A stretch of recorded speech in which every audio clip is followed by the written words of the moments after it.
From the center of the galaxy, here live on a Friday, this is Force Center, a show about Star Wars, pop culture, and the ultimate adventure life itself. I'm Ken Knapsack. I'm Joseph Scrimshaw, and this is my Who Garden beer. Ooh, I've got lemon water like I'm 75. Look, aren't we all 75 at heart? Don't we want to be 75 at heart? Yes. Yes. I Yes, appreciate indeed. this from JMB right off the start. From the center of the Force, this is the galaxy.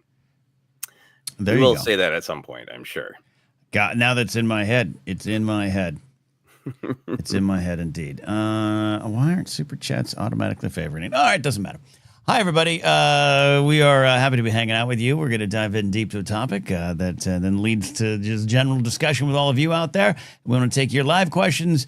Super chats are always appreciated in these times, but we also understand these are times that are unprecedented. So no need to super chat to join the conversation as always, but going to be fun. How are you, sir, on a Friday? I feel like we got to settle in. Yeah, our typical Friday live stream where I'm very happy to be here, but screeching in at the last minute, trails of fire and broken glass behind me. I had a slight misreading of the time, but I made it. I've done that. I know what you mean. But we're here. The important thing is we're here. Jennifer may or may not be here today. Actually, no, you said that the update. Well, I missed the update email. Jennifer's not going to be able to make it. So we are looking forward to having her on the regular shows next week and all that good stuff. So, should we just dive in? What do we got? Yes. You got a little topic. We got a little thing here going on. Yeah, so Jennifer has had some schedule challenges, but also she hasn't seen one of the films we're talking about, which is a great way to start. She hasn't seen either of the two films that we're talking about alongside Star Wars, which is this year's Superman and Fantastic Four, the first steps. So as always, when we're talking about movies, we want to make various awooga noises and warn about spoilers. I think we're going to talk a little bit about Superman and Fantastic Four First Steps, and talk about how they relate to Star Wars in general and how they relate to the big splash that Star Wars made in 1977, partially because it was some more hopeful cinema in a time where people were struggling. But that means we are going to talk about Superman and Fantastic Four. So if you haven't seen them and don't want spoilers, I don't want to encourage anyone to leave our live stream, but be warned. I want to start here. I'm going to ask Ken a couple questions. We're going to share some thoughts, and then we'd love to take some of the questions that you all have about the interconnection between our beloved Star Wars and these two films. You saw both Superman and Fantastic Four. You don't always run out to the cinema. So how did you end up seeing both of these films, and how did you feel about them? How did they make you feel when you left the theater? I'll start with the less dramatic one, even though it was dramatic circumstances. Fantastic Four, I figured I would see. Maybe wait for home viewing experiences to open up for me. Like the people involved, I always have a fun time with Marvel, but I just wasn't seeking it out. But I was hanging out with my friend Matt Key. A lot of you know Matt Key if you've been in this world long enough. Marvel guy, host of Marvel Movie News back in the day, which Joseph was actually on before Jedi Alliance. Trivia question. He recently had some medical problems and some stuff going on. But we were hanging out, but he was in a good enough spot where he was like, "Hey, I need to see this movie. Like, it's Friday. We have to see this movie." And I was like, "All right, let's do it." So he took me to the movie and had a lot of fun with it, and really enjoyed it, and really got pulled in by the vibes. And we'll dive in more deep, but was there for it, and just thought, as someone who again doesn't put a lot of money down on Marvel, I'm not involved in the game. I was like, this worked for me. But the Superman one, I wanted to see it. The trailers got me. The trailers with what they were putting out there. I've never said I'm a Superman guy. I'm one of those. I like Batman. He's got the grit that I like. That might have been me from the Nolan days.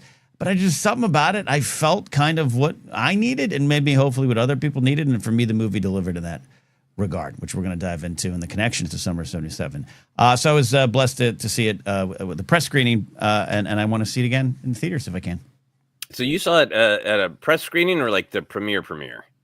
Just a press screening. Yeah. Okay. Yeah. And I know sometimes with press screenings that can be a kind of an arms folded crowd, not as just like, we're happy to be here. We walked a red carpet, enjoy the premiere. Was the vibe good in the theater, or were people kind of like grumpy and let's see how this does, blah, blah, blah? It ended up being really good. And I'm always hyper aware of, I'm in a room of folks whose job it is to look at things critically and all those good things, not disparaging any of that. But the movie started and I was kind of in right away, but there was no laughter for what I thought were clear laugh points. And sometimes happens. But I was worried. And then I forget now what happened, but something clicked in and suddenly all the arms unfolded. And it was a great experience. Yeah. That's awesome. That's awesome. And how did the films make you feel? Did you get a similar feeling from both of them? Did you feel like these films are strangely united from the big houses of DC and Marvel, both coming out the same summer? Yeah. And for me, the connection was kind of the portrayal of the villains. Galactus, Silver Surfer, of course, but Galactus is, on screen less than Lex Luthor. Not a surprise there. But there was something I like about both these movies saying these are the villains, the classic villains, and they're villains because they're villains, and we're not going to worry too much about it. Though I do think any criticism about Lex Luthor being, I've seen some, it's two-dimensional stuff, I don't agree with. I get what they mean by that. A friend of mine was like, I could have used 10 more minutes of him, and I thought that was a good way to phrase the criticism. But I do think Lex Luthor's pretty clear in what his so-called goals are. But as much as I appreciate movies and there is a time for let's analyze where the villain's coming from or let's see what's going on, I think I've gotten to the point of I'm tired of having the argument that Kylo Ren's point in Last Jedi was not the point of the film. He was the bad guy. And I'm just glad that these Lex Luthor's like, yeah, I'm evil because I'm jealous and I'm sad and lonely, pathetic, and I want power. And I like Galactus was like, I devour because I devour. I know no other way right now. I cannot stop until I literally take a baby from another generation in front of me.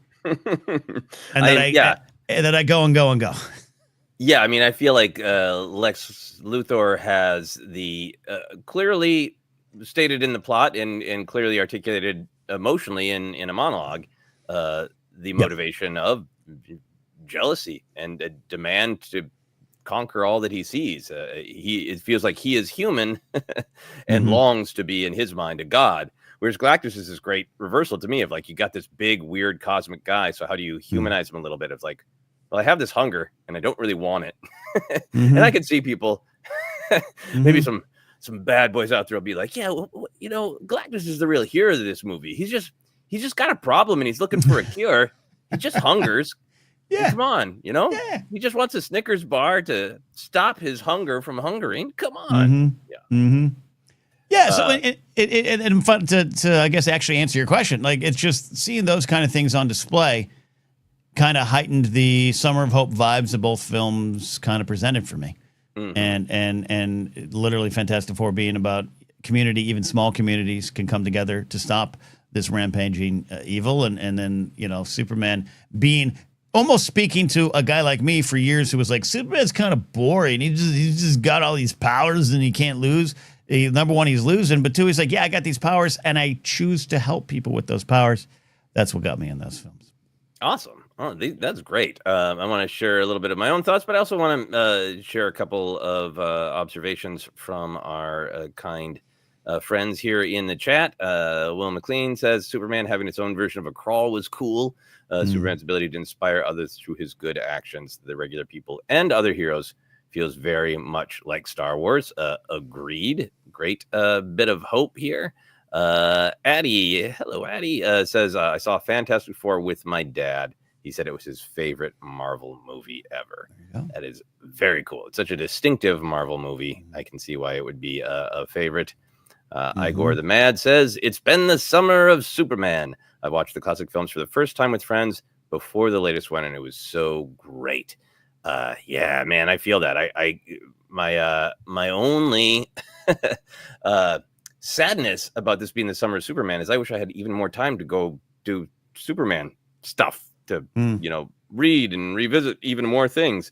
But But yeah, Mm. so I think for me, both films made me feel energized and hopeful.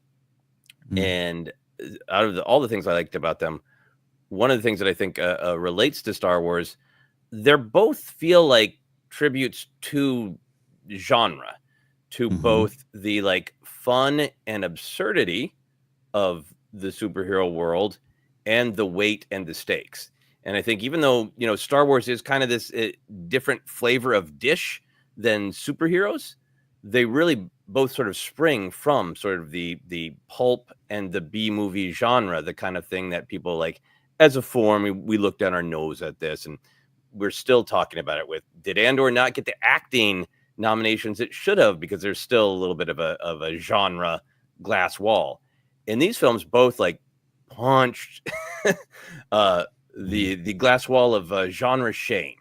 I felt like Superman, Fantastic Four was like, great, we're going to be set in this 60s world and this alternate world, so we can just lean in to this aesthetic. Superman, I thought one of the missions of the movie was to say, like, what if superheroes were real? They're just accepted. People wear weird costumes. People have weird masks. It's just a thing. You often see a kaiju on your office lunch break. That's just a thing. So it had all like the fun of superheroes and the weird what if powers, but it also had both of them. What are the stakes? Like, okay, great, you have heat ray vision and it's silly. Great, you can stretch your arm 2 blocks and it's silly. But what the F are you going to do with those powers? What is the weight of that responsibility? So I love, just like Star Wars, where you can look at it and go like, what's your favorite glup shitto? And isn't it funny how the EOP farts? But it's also about like, what is Qui-Gon's responsibility to a planet full of slaves when he doesn't quite have the permission to do, like, Star Wars, we exalt it always here for being the height of absurdity and the height of depth and morality. And I felt like both these films were really leaning into that as well. Yeah. The standing up for genre is a ongoing battle still, even after all these years, huh? Yeah. No, well said. Dr. Professor 756 just says, "Oh, that's just the 1230 kaiju." Yeah, the stakes felt so high while it was like, we also live in this world, Yeah. So Ken, I want to ask you this, and listeners, viewers, feel free to weigh in as well. What were the other similarities to Star Wars in these films, be it thematic, defensive genre, character, whatever it is? Yeah, I think going to, you talking, specifically to New Hope. I like that we're connecting it to Summer '77. I think all the stuff kind of springs from that, but the idea of wanting to help, even though there's others that will tell you not to get involved, even though you'll tell yourself that, looking at you, Han Solo, giving yourself every reason to turn around, but also just kind of asking, what is the responsibility? Do you just not get involved? Do you just not take your dad's lightsaber and run out to face it all and help? And I thought it was just Superman kind of being like, I'm doing this. I'm not representing any country. I'm doing this for myself because I want to do this, because this is the right thing to do. To help a squirrel, you got to help a squirrel. Oh my God, the squirrel shot! You had told me after you saw the screening that I really need to see this movie, and I was like, when I was watching it, it's like, well, the squirrel, but also the squirrel and the hope. I think. Yeah, the squirrel though. Yeah. And that it is direct, that it's direct in its messaging. And again, I love a lot of nuance. We love the nuance of Andor, but again, I would argue that Andor is not very subtle in what it's trying to say too. It's actually handing it over to you and going, this is what we're dealing with. I thought both these movies, particularly Superman, really connected with what Star Wars: A New Hope was saying. The hope. Yeah. Michael McCarthy says Clark was so pure and altruistic, exactly as he should be. Yeah, I think that's very true, and I think sometimes when and I've had this in my life too. I've always liked Superman and Batman. When people sort of are Batman's gritty and real and Superman's just kind of boring, I think it's because they like oh, a nice guy with lots of powers who can just always take care of problems. Yeah. If you tell that story in a really straightforward way, yeah, that can be boring. It's like, oh, there's a Mm-hmm. robot. He beat it up. Great. It's Right. attacking the city. Great. I love what this film did of it showed the complexity of somebody who is a really good person, really wants to do the right thing, borderline kind of nerdy, and the complexity of doing the right thing. And that was like the film kicked off, and not only does it have the crawl that just dumps us into the middle of the story like Star Wars often does, but I love that the initial conflict was a thing that we talk about a lot with the Jedi is the decision of when and how to use your power. That whole interview scene with Lois Lane pressing him on his questionable intervention in the politics of a foreign nation without, asking anybody in the government. It was just sort of like an exact mirror of some of the conversations we've had about, well, should the Jedi be in lockstep with the Senate? Should the Jedi be able to go around and make choices? Should the Jedi be able to go to a planet and say, well, one group of people is clearly dominating and abusing another, so we're going to intervene? Or is that, oh, no, only politicians can do that? Right. They're really hard conversations because they touch into real world stuff and it becomes scary very quickly. And you can be taken out of context in what you're saying very, very quickly. And I love that this film got around the Superman's just a nice guy with powers, makes him boring. It makes him have to constantly make these kinds of decisions of when do I have the right to intervene. And I think it's something that we're going to end up talking about when Mangold's film comes out, is my guess. I could be wrong. Of the Jedi and Superman are both people who go, I have a lot of power. It's immoral not to use that power to help people. But whoops, wait, that means I have appointed myself decision maker in other people's lives. And I need to do what else can you use but your gut and your kindness. And I think the film does a great job of Lois throws all of the arguments that should be thrown at that. Yeah. And then the reality of the situation in the Superman film is Superman was right. This isn't sort of a legitimate dispute. It's, a dictator in league with a madman in Lex Luthor is going to slaughter children for money and power and jealousy. And by the end of the film, you're like, yeah, Superman, you really made the right decision to intervene. So I think it got into these complex questions, and in the film itself offered us an answer. And I think in some ways that's a model for the Jedi of let's put them in situations that are hard to figure out, but let them be right. Let them have made the correct decision the way, in my opinion, Superman did in this film. Yeah. That's kind of, when you see we deal with the blowback against the Jedi these days out in the public, out in the real world. But at the end of the day, they have this, like you said, this not only tremendous amount of power, but a weapon that could be a symbol of hope or it could be a symbol of death, depending on how you want to use it. And that's dynamic and interesting. And I like that the interview scene with Lois Lane, that they just took their time with it, right, to get to the meat of everything. A lot of ideas being exchanged there, in addition to just a really fun relationship we're all getting to watch happen.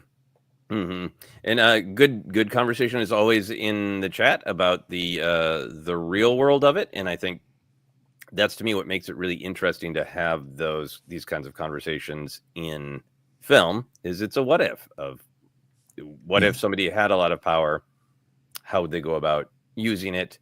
I think it's what the Captain America films are all about, in my opinion, as well, in navigating lots of thorny situations. But it made me think a lot about what's at stake with the Jedi and Star Wars storytelling. I think for me in Fantastic Four, one of the things that made me think a lot about Star Wars is I think Star Wars always has this very very honest and good everyone matters perspective. And I like that the main conflict sort of ended up being this conflict of scale of like the Fantastic Four had done a really good job being sincere heroes and sincere leaders of society with science and with Sue being basically brokering peace for the world. And it kind of put them in this position of being sort of like parents of the world, and they're responsible for the world. The world is looking up to them and saying, please help us, please save us. You've done a great job. Please don't trip on your bleep now. And then they become parents of an actual child too. And then that great scale of like, we feel responsible for the entire world, and we would do anything to protect every soul on this planet. And we also feel responsible for this soul that is our baby. And how do we be responsible for both? You know, I think we've had lots of kind of hard storytelling that's like, would you shoot your own brother to save the world? You know, and this is like a film that's like, that's kind of the question, and we reject it. We can save everyone because everyone matters. And it made me think of Star Wars as, I think, philosophy. We're all connected, you know, through the Force. Everyone matters perspective. You have any thoughts on that? No, wonderful stuff. Yeah, the Fantastic Four, the Kobayashi Maru kind of situation they got themselves in. I loved how it played out. And Sue with the I forget the line now. We're not going to sacrifice our baby for the world. But we're not going to sacrifice the world for our baby. Kind of place that they had to be in. It was a great way to, like you said, break down what you need to do in terms of what is right when it actually comes to your front door. And just some honesty in dealing with it. That superheroes, I love the press conference scene. Yeah, we actually didn't defeat him. Was wonderfully played. Oh yeah, so good. And I was really feeling for him, man. Like I had that. It's almost scarier sometimes. Like I don't know if you've experienced this, Ken, and I'm just relating this to our life experience because we're people who do shows. You know, sometimes you're like real nervous when you're performing in front of an audience that doesn't know you, might be hostile. But then you're almost sometimes more stressed when you're performing in front of an audience that already knows you and likes you, because you're like, what if I let them down? They already like me and they expect good things for me. That's almost scarier. And that's the way the Fantastic Four made me feel, of like, this is like doing a show for people who already like you. You're going to disappoint them so much if you drop the ball. Yeah, there's always, I'm literally facing that now. I have a probably positive, familiar crowd coming my way Sunday, and I'm like, oh, they know me, but they know me, right? Yeah. Mm-hmm. Yeah. Want to highlight just a couple comments about Superman and some of the stuff we were talking about. Alan Smithy says real world war is not as black and white as the film made it out to be. Is a perspective. Igor the Mad says Hawkgirl did just outright assassinate a foreign head of state. That's true. So I think my opinion, and again, just sharing my opinion because these are complex things. What I liked about the film is I do think it showed lots of sides. I think it showed the danger of unilateral intervention. I think it showed the truth behind this specific war. I don't think it was saying this is the truth of all conflicts. I think it was saying it was the truth of this conflict. And then it also added complexity by having Hawkgirl do something that Superman wouldn't do and would not have approved of and would have intervened if he were there. So I think I appreciate the complexity of it. And I think it goes along with the speech that Superman makes to Lex of like, Superman does not think he is perfect. Superman is somebody who is trying to do the right thing and knows he makes mistakes and is racked with guilt about making those mistakes. And I think that's another thing that made me think of the Jedi. I don't think it's storytelling that's trying to be as clear cut as a bad guy sent a robot to destroy the city. Everybody hates the robot and Superman beat it up. I think it is trying to be a complex world. And I think it's trying to highlight a hero who is a human. And I think that's the thing sometimes when we talk about justice for the Jedi, of the point isn't that the Jedi are perfect and they always make the right decision. The point is that they are aspiring to be the best they can possibly be. And I think those stories really resonate to me because even in a fictional world, I feel like that's a challenge we all face. None of us are going to be perfect. There's no one perfect person to a point to make decisions. People just have to try to be their best.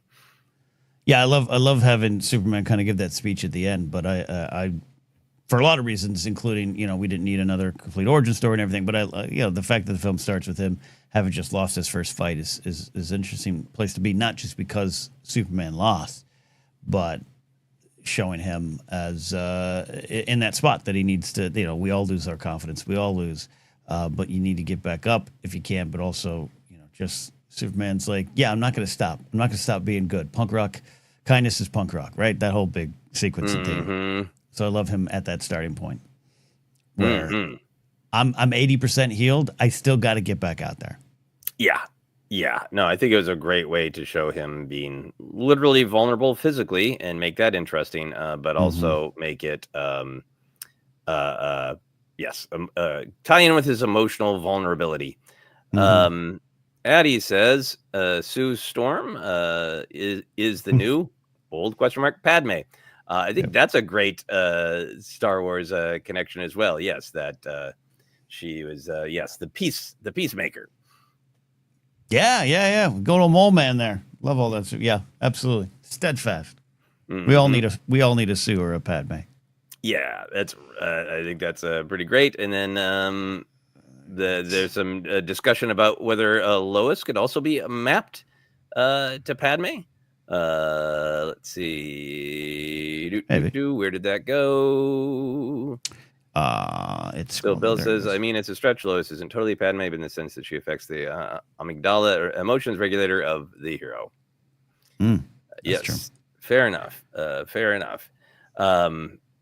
Amaranth popped in to say, sorry, I have to miss this one. Family issues. Hi to everyone. May the force be with you. Best of luck with the family issues, Amaranth, and thank you for popping in to say hello. All of our best.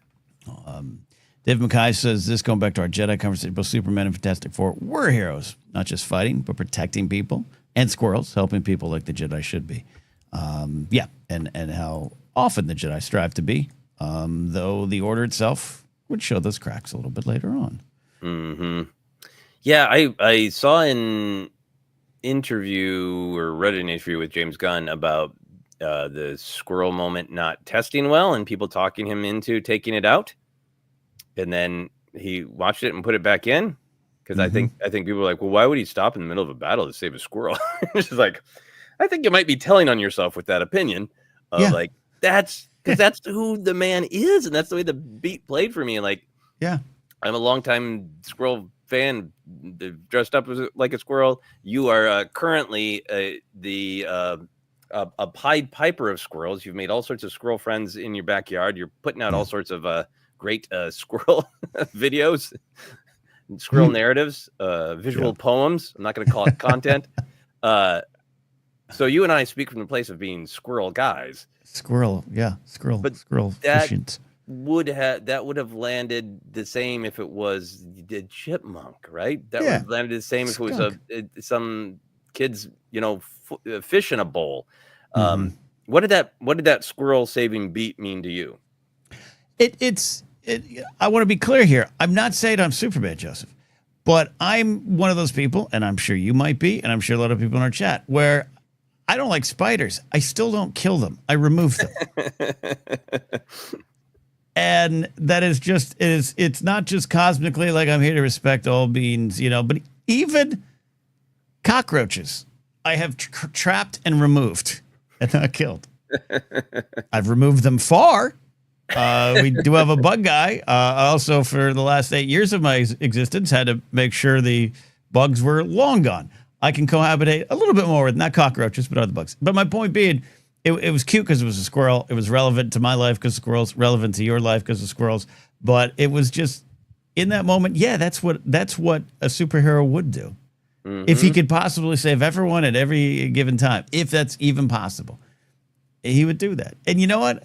I bet Obi-Wan would too. I bet at one point Anakin would too at one point. Oh yeah, absolutely. Some little loath cat needs a little help in the middle of a big fight. They're gonna save it, and I loved that scene. It was very important.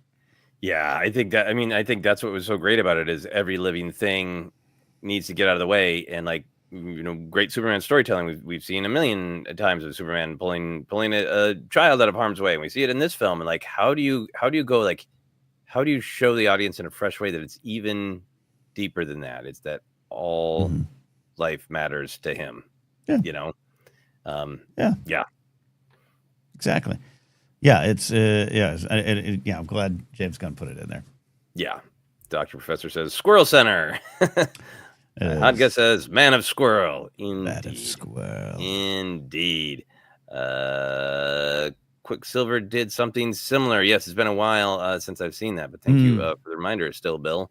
All right. So any other Star Wars similarities that are on your mind, specifically to the films, Ken, or any of our kind viewers? If there are any other similarities you'd like to discuss. I like Will McClane. Superman having his own version of a crawl was cool. Superman's ability to inspire others through his good actions. The regular people and other heroes feels very much like Star Wars there. Yeah. From the crawl to what the themes of Will's talking about there. I absolutely think the connection is it works for me. And I know we might not get the classic crawl all the time in Star Wars. But if it can't be a solo like crawl, I hope it's a Superman like crawl. That one was more of a conversation than a crawl, but it did such a good job of bringing us into the story. Yeah, I mean, I love the crawl. I think the crawl showed respect for the intelligence of the audience. I think it showed respect for the age that we're living in. That people get superheroes. Totally. Yep. And also the thrill of just sort of being dumped in the middle. I mean, that's part of what I loved about it is I felt like the film was really special in terms of this is a deconstruction in a good way, an examination of who Superman is. Who is he as a person? Who is he as an icon? What does it mean to be a superhero, from the absurd fun to the depth of decision making? But the actual story was sort of this wasn't the biggest challenge of Superman's life. It was he might have events like this every 2 weeks in terms of the plot, in my opinion. So it gave me the feeling that I had as a kid when my grandpa just first bought at a 7-Eleven or whatever 7 comic books for I think 25 cents at that time. It's here's a random issue of Superman. Here's a random issue of the Invaders. Here's a random issue of Spider-Man. And I didn't know anything about him. And you just figured it out in context. And I think there's something kind of thrilling about that, not only to superheroes, but to storytelling in general. And I think that's what the crawl facilitates. And I think that's the vibe that Star Wars has managed to do, is choose to kind of start in the middle of the story, right? A New Hope could start with, the rebels discovering that there's a Death Star and needing to do something about it. Right. I mean, I guess we get that with Rogue One eventually. It's a real big choice in the sequels, right? The sequels could have started with Luke and Han and Leia, having a meeting about their troubled nephew, and some people would have loved that. But the sequels really did make the choice, let's jump into the story. Yep. They were catching up with it as it's going, and I think there's a power to that.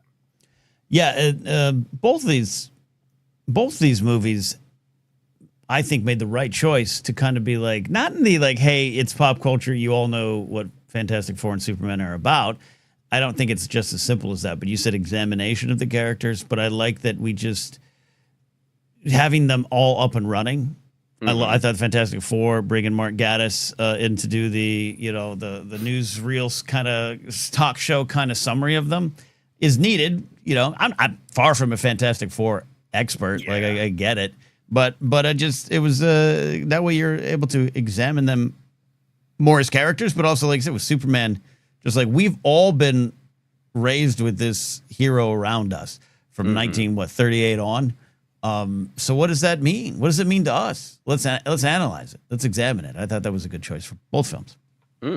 Yeah, and I love the point that was made about Superman being an inspiration and that being a connection to Star Wars storytelling. Because I think Mr. Terrific does have a little bit of a Han Solo vibe. I mean, Mr. Terrific is already a hero and all that, but a little bit of that, he's a little bit this is the way the world works, and becomes inspired by Superman to make the right choice for himself. And I think, it's to me, one of the things that I love about The Last Jedi is Luke accepting that I need to let I'm burdened by the reality of it's one guy with a laser sword is not going to fix everything.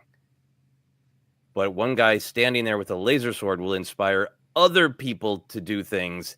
And I accept that that's a part of the job of the Jedi is not just to take real physical action, but to inspire others that action is possible. And I think that's a big part of his projection. It's literally a trick to slow down Kylo and let the Resistance escape. But it's also letting himself be seen by the galaxy and letting people believe that you'll believe a person can be a hero. And I think that is there in Superman of like people want to believe in him, and looking up to him makes people make better choices themselves. Is really cool. Yeah, and I know it was played in the trailers a little bit more than the movie, but it's present in the movie, of course, is that there's a lot of kids in Superman calling for him, putting up the flags, and a lot of adults rejected him and all that kind of stuff. And just I think that's important to see. Mm-hmm. The next generation being able to see that easier. And that film was good for me. Something I enjoyed. Mm-hmm. I want to share this Fantastic Four thought from Addie. Addie says, what I appreciated most about Fantastic Four is that the characters felt human, not caricatures like they've been in previous adaptations. Addie continues, Johnny knowing he had value, that he could solve the problem and not just being a womanizer was amazing. Yeah, is a longtime comic book fan, not as into Fantastic Four as other things, but I knew the characters, and that, yes, that's the sort of the one note log line you sometimes get about Johnny, is that he likes ladies, and they covered that in the film, but they didn't leave it one dimensional, and they, I think, put a nice spin on it of like, I'm really intrigued by people who are fascinating and different and interesting, and not just like Mr. Wolf Whistle. And I think that was amazing. One of the things I did, I saw Fantastic Four First Steps and like in the afternoon, and then Matt and I went home and we watched the 2005 and 2007, which I'd never seen. I haven't seen them. It's an interesting journey. They're bad, but they're bad in a way that they get the characters wrong. It's definitely corporate coming in. You can almost hear Feige on the set and go, but this isn't the characters. Don't do this to the audience. But it's also bad in a way that's just how movies used to be made. 2005 is an interesting year in film. That is another conversation maybe, but including Revenge of the Sith. Batman Begins 2 weeks before Fantastic Four. It's fascinating to watch that film now. Highly recommend it. Put in a pizza, Joseph. Pour another beer and just take it in. Well, I got it because I think I had forgot. I think I had known at one point that the co-creator of Twin Peaks. Look, I love David Lynch with all my heart, but he co-created it with Mark Frost, and Mark Frost wrote those movies, and he had some good. Like, not only was it a different time that. I think he maybe a Blue Sky thread or an interview somewhere he's talking about like we've got a world now where the people who know and love superheroes and genre are being trusted to pull out of the original material what people know and love and the why of them. And it's like that these films were like superheroes are popular, but cigar chomping executive still has all the power to go, yes, I know the thing's supposed to be, kind, but let's make him, made of rubber. And he likes dancing because, Yeah, it was certainly, Sue Storm, she's invisible? Well, her clothes come off every time she does that. Get it? Hilarious. Jessica Alba, get on here. My every time. God. It is, and it's not the writer, director's actor. You could tell it's the era in all the ways, on all of its glory. It's a fascinating conversation. Ken, I got to ask you about the Thing, the character, the Thing in Fantastic Four. Thing. I really like the Thing, and I think they treated the character well. I think they made a good choice to stay a little bit more focused on Reed as a primary character. So I one of my little quibbles was I would have taken a little bit more from the Thing. He is the character as he exists in the comics, in my opinion. We just didn't get to spend as much time on it. He's the guy. The reason I'm asking is I feel like if you sat down and read 50 Fantastic Four comics, Ken, you would come away as a Thing super fan. So how did you? He's in your wheelhouse. How did you feel about the Thing in the movie? I also agree with you where I was like, I want to know a little bit more if we're going to, and I know I know who he ends up with in the comics, and Matt kind of explained some of the history that I was asking about. So I think a little bit more. I think you're right. Read, then see if there's a pecking order, if there's a depth chart of who they focus on. So I get that. No, I really love the portrayal of it. And I'll say this, I actually like Chiklis's portrayal of him in the 05-07 version. I think he's one of the better things in those films. He's a character I've a lot of sadness is not the right word. Empathy. I don't know. I just feel for him. Because of he's the one that is clearly the most outwardly changed, and he's got a different kind of cross to bear. And so for him just kind of walking through the streets of Brooklyn, a place he feels so connected to. Yeah, absolutely. I could find myself loving more Ben Grimm. Let's do it. Yeah, and Still Bill makes a good point, and I think this is very, very true. I think we're going to get more Thing in the future. I think it was the right choice to go light on him.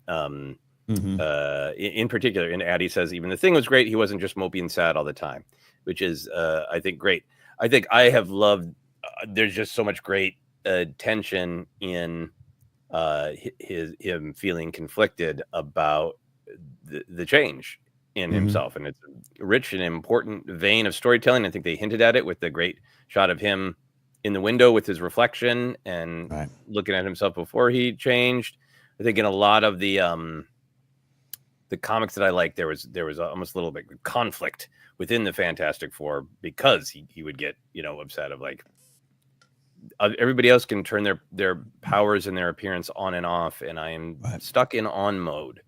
And I think it was absolutely the right choice to not delve into that and keep him, along with the other characters, a hint of that, but keep him hopeful. I think they hinted at that, had his anxieties in a great way with him sort of dressing up to go see Natasha Lyonne. Yeah.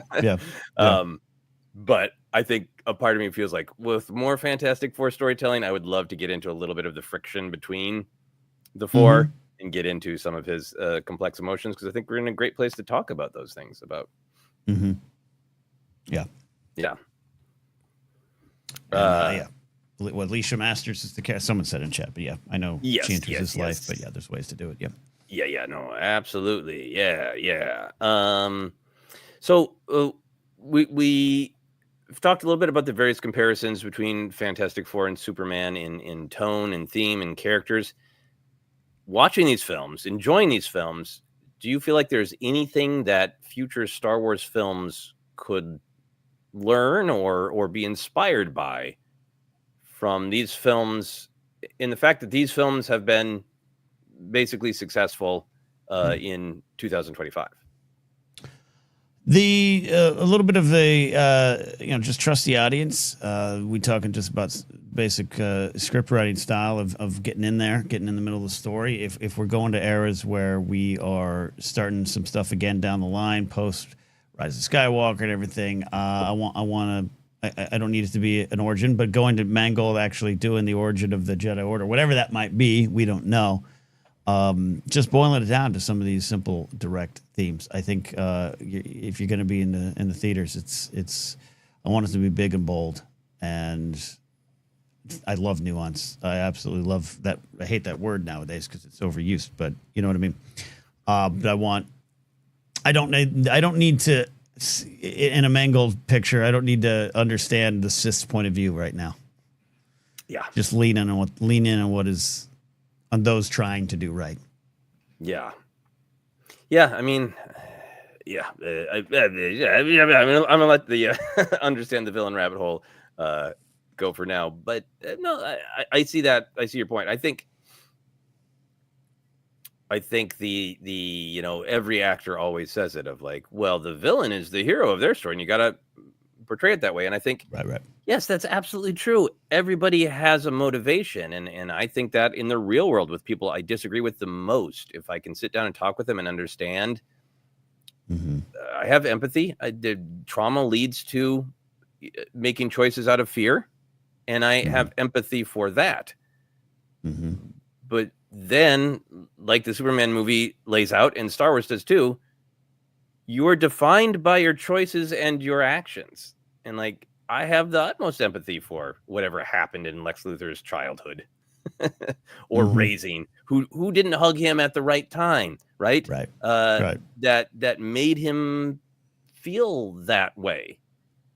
But having empathy and understanding for why a person comes to a position of making bad choices, it seems to get conflated in these discussions with somehow validating the bad choices is correct or equally valid to the hero. And I think that, to me, that distinction between empathy for pain versus agreeing with horrific choices is a weird, lack of nuance in our discussion of what's the villain's perspective. I'm looking forward to the Maul show because I think I empathize for Maul's trauma. He's plucked as a child, rejected by the Jedi in his mind, trained to be a weapon, failed at it because Obi-Wan cut him in half, then replaced by the only father and rejected by the only father figure he's ever had, totally and completely lonely, but by his own ethos, unable to make a true connection. Like, that's fascinating, and I feel for the guy. He's also a murderer. Like, yeah. Yep. I don't know. I just burnt out on, that's not what the movie said. The villain is the bad person. 8984M makes a point about, burning conjunctivitis out of there. Soren is just evil. We don't understand and need the backstory for Lord of the Rings to work. Yeah, that is very true. Sauron made his choice, and that's it. Yeah, and it's I'll tell you what, as a fan of Rings of Power, I think they handle that character really well, and it is a both origin story that is like, he is evil. He is evil. Lex Luthor, according to 898 for him, I'm jealous, I'm narcissistic, I'm a genius, and I can't stand that alien is more powerful than us. Galactus, I'm hungry. Simple, direct. I agree with that, Brady. I agree with that. Yeah. Yep.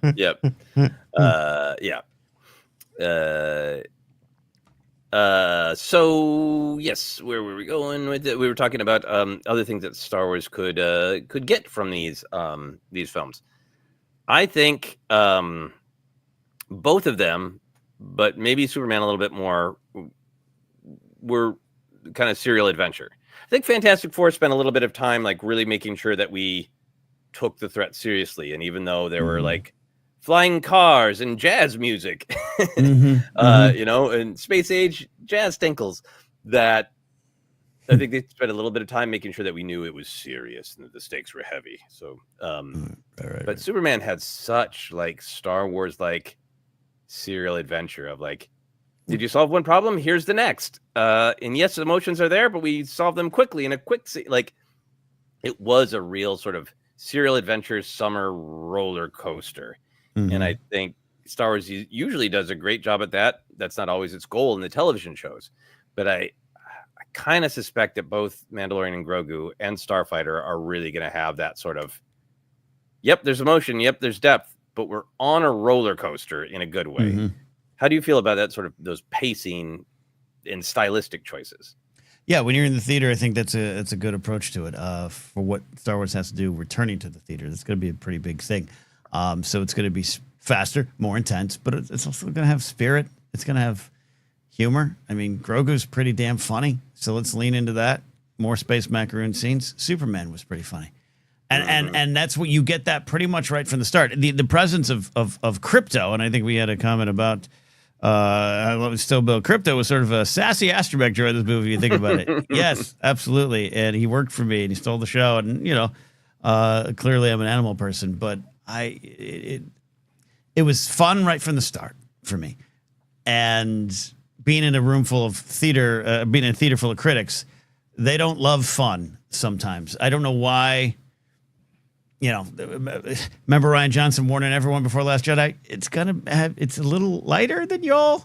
I know I directed Breaking Bad, but isn't that like, like there's a little bit of that. It's why, when K2SO shows up, some of the best comedy in Andor is that. I don't need it always to be, Happy Gilmore 2, which, by the way, I enjoyed, people. Sorry. You're on a cinema kick. Oh, yeah. I also watched Wayne's World 1 and 2 again. Been doing I have a little more time. A changing relationship brings a little more time. But anyways, but you know what I mean? Like, and I'm not saying I need it to be comedy. I don't need C-3PO Attack of the Clones humor or Han Solo tapping on him 3 times to have him talk to the Ewoks, which I laughed my ass off when I was 7. But I thought, I was worried because once Superman was like, oh, hey, we're going to have some fun, the audience, the critic audience didn't immediately take to that. And that's when I started getting worried because this is what I need. This is what I need. I know not everyone needs that, but I want that to happen too. And I think Starfighter's primed for that. Mm-hmm. Yeah, I mean it's a great thing to think about of not only what the film does, but the audience you see it with. And I think I talked about this on Force Center. I saw Superman on like Friday afternoon of the weekend it was released at Grauman's with almost a full house, people dressed up as Superman and electric, great.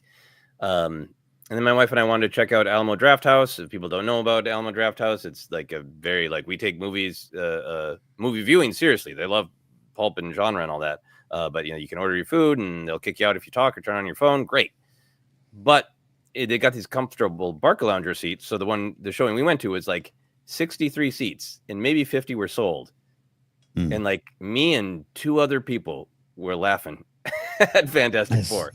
And it was like a really different experience. And both my wife and I were like, that was the wrong. We had a great experience at Alamo Drafthouse, but wish we would have seen Fantastic Four with a big theater opening weekend vibe. Because it doesn't like movies are bad and you need to see them with a crowd or you know. Yeah, no. But it's different, Totally different. Yeah, Alamo Drafthouse is fantastic and can't wait to go back. And I think, anyway. I've never been. Yeah. Well, now that you're seeing more movies. Yeah. Hey, Papadon's here. My buddy Greek God Papadon. Watch Monster Squad. I've seen Monster Squad in parts, but maybe I'll get to Monster Squad.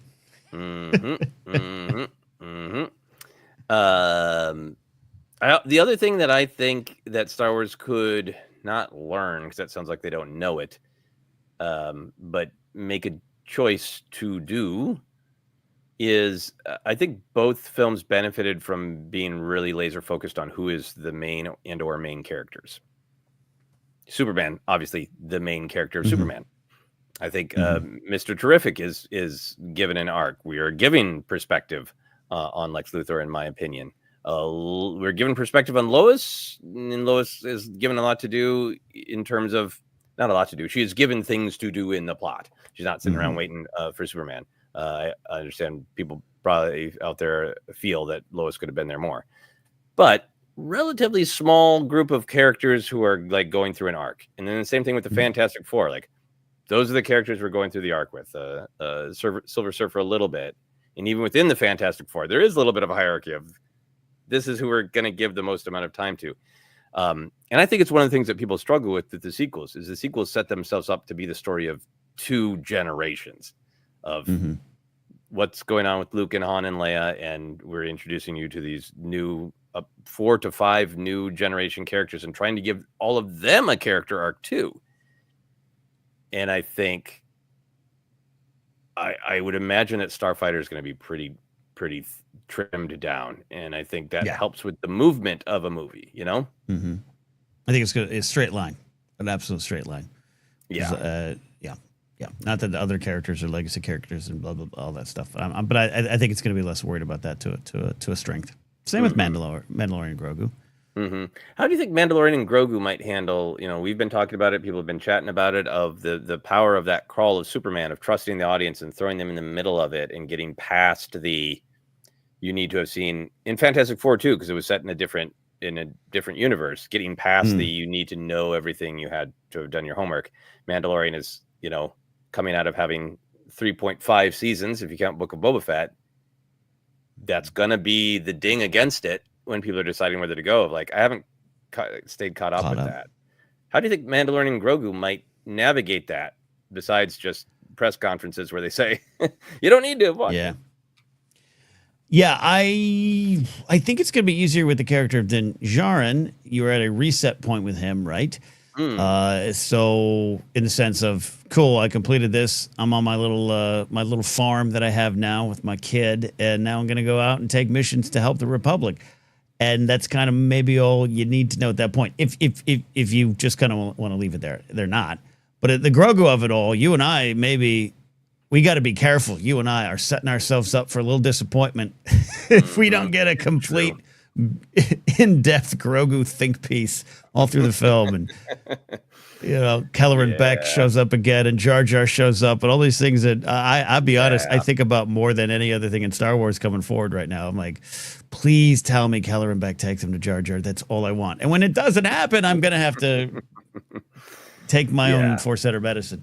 But I think you have an ability just to kind of be like, here's where we're at going forward. You don't need to know anything, any of the characters he defeated, all those kind of things. I think that's a really great point. I think that reset point for Mando is great, and I think Crawl would do it, or a version of a Crawl of Mandalorian has adopted a strange child with a mysterious past and trains him to be a noble Mandalorian, but the child's past comes back to haunt him. Yeah, like that is really all you need to know. Yeah, absolutely. Yeah. How they.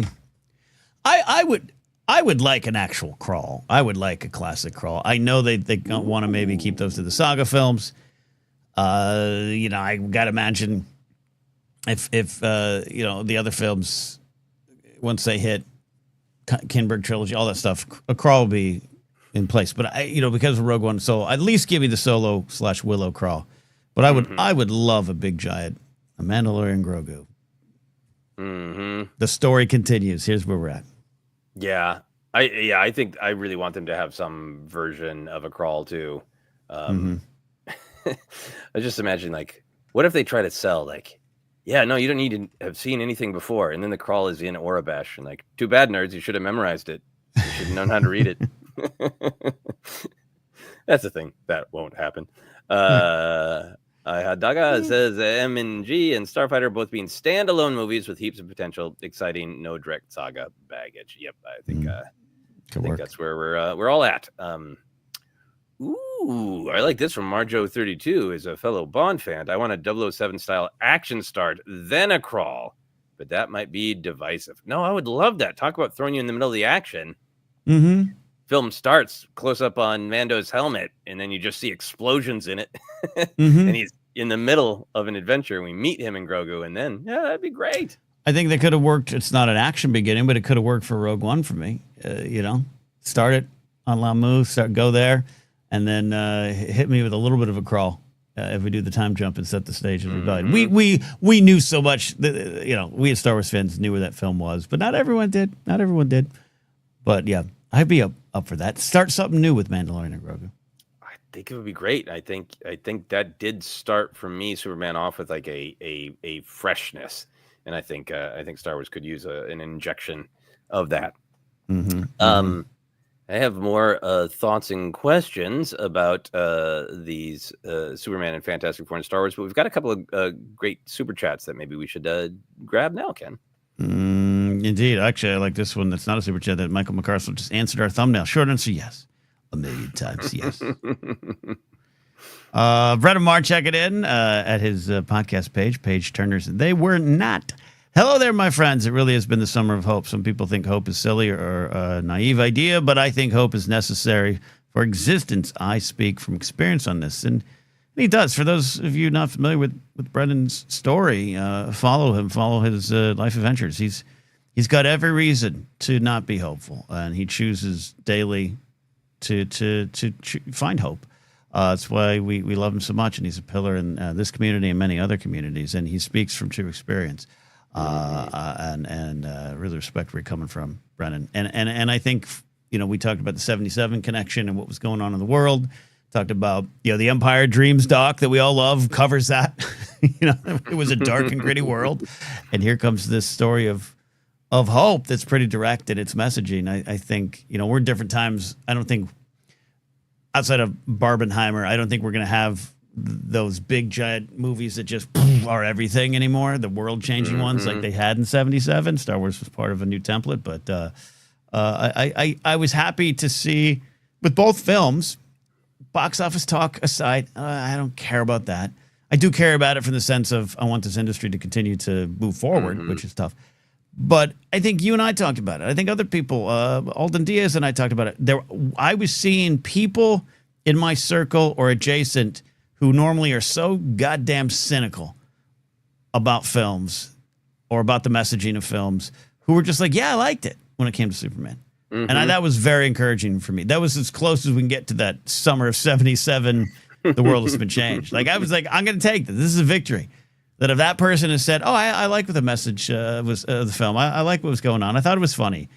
I thought that was awesome.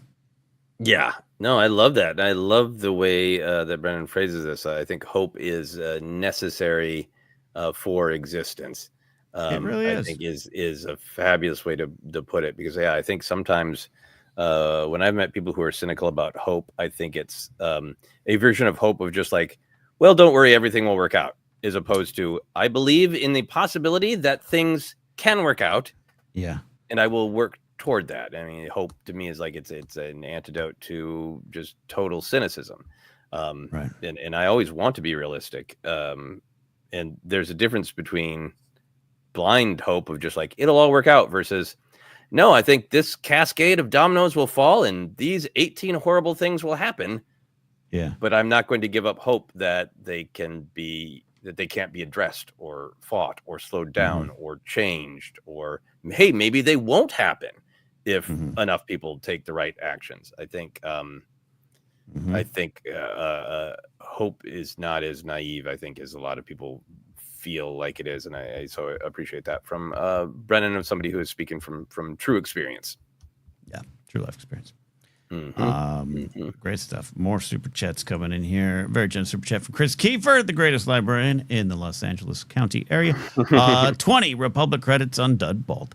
What's an appearance from a Star Wars actor in a lesser known non-Star Wars film that you enjoyed? I like Ian McDiarmid in The Lost City of Z. Switching up slightly here. I didn't know that. I mean, neither did I. I'm Googling it right now. Ian McDiarmid in Dirty Rotten Scoundrels is my all-time favorite one because that's one of the first times I learned there was these things called actors. I mean, I knew that Harrison Ford was two characters I liked, but I just thought you just acted in one of those movies and you stayed in that universe. I'm trying to think lesser-known non-Star Wars film you enjoyed. I have mentioned this before. It's a film that I really, really like. Is the thing is 2018, Christopher Robin, the film that launched a million General Grievous memes. Ewan McGregor is a grown-up Christopher Robin who has left all of the fantasy and joy in the past and hope as naive, childish things, and reconnects with it. And I think there's some I'm not a super knowledgeable Winnie the Pooh traditionalist. I think there's some Winnie the Pooh fans who are like, it didn't respect the lore, it didn't respect the Pooh lore, and hated it. Oh boy. But man, I love that film. It's funny and it's sweet, but this kind of goes with our hope conversation. I always like funny and sweet and hopeful when they're up against some nasty stuff, so they really ring true. And this film, I think, does a really good job of like the stuff that is rough in that movie feels very honest and very real and very sad. So it makes hopeful stuff really feel really good. It's turning into a Christopher Robin review. The point is, it not only does it have Ewan McGregor, not only does it have Obi-Wan Kenobi, it's got Seal Bibble. Yes, in a surprise bit part. Yes. Winnie the Pooh. Yes. Oh, good. I'm glad that Addie is a Christopher Robin fan as well. Christopher Robin is so good. Yes, it is. So I was just, I was like, man, let me jog my brain. So I just did a quick search on like Star Wars actors and lesser known movies. Some great choices. Mark Hamill and Brigsby Bear. I haven't seen, but I know you're a fan of that film, right? Oh gosh, yes. But here's Warwick Davis and Willow. I think that's a known film. I think that's a known film. I think if it's made by the same company, maybe not. I can say, yeah. Lesser known. Well, that's fantastic.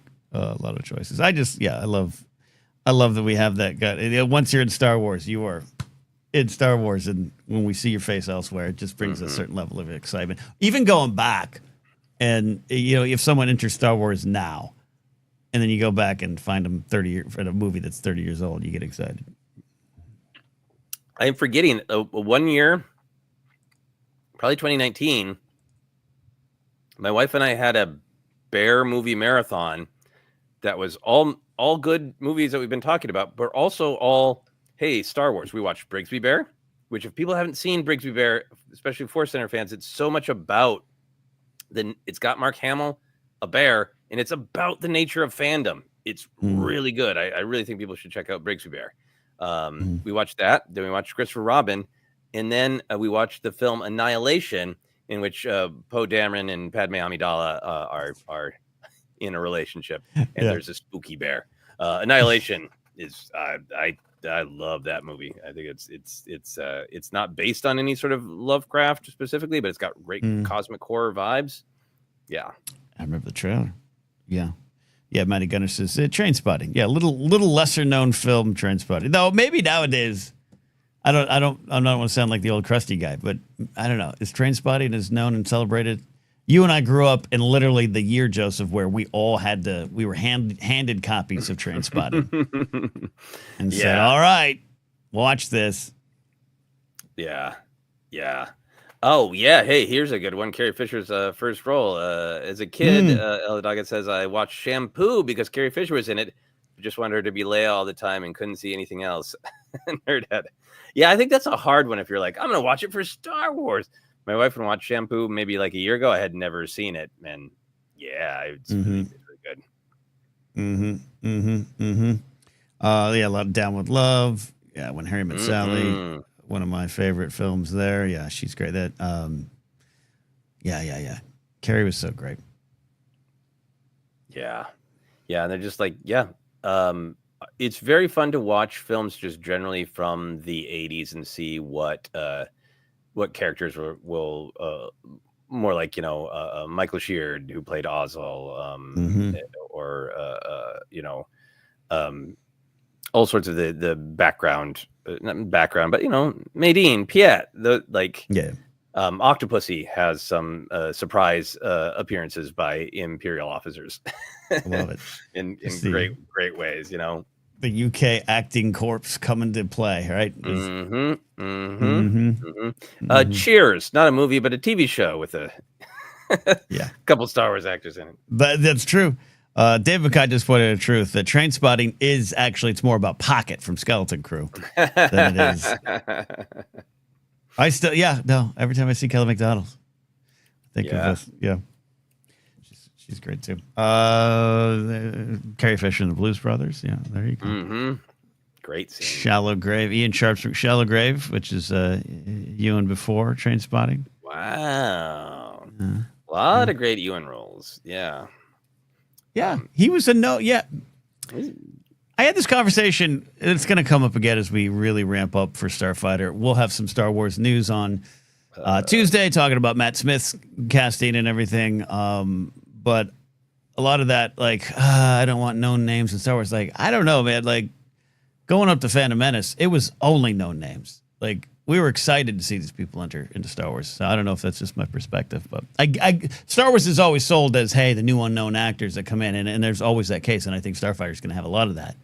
Yeah. But I mean, it arguably launched Ewan McGregor and Natalie Portman to a different level of fame, but it wasn't like they were unknowns. Yeah. And certainly not Liam Neeson. Have you ever watched Darkman? I was very familiar with it as a film. I remember that trailer all the time popping up. Did not see it. You? I saw Darkman the summer it came out, and it was like the day before we had to go back to school, and I had just sort of a negative taste in my mouth because I think I was just watching it the whole time going, I got to go back to school. And then I rewatched it a couple years later, and it's pretty great. I think you'd enjoy it as an adult. Yeah. Okay. I'll give it a go. I like Liam. Mm-hmm. Liam Neeson in Crawl. I didn't know that. Amazing.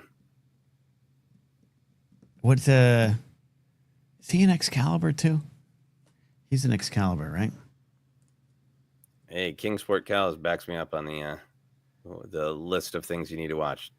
Watch Dark Man and then follow it up with Deep Space Nine, and we're good. Well, I trust Cal. No. Yeah. I saw.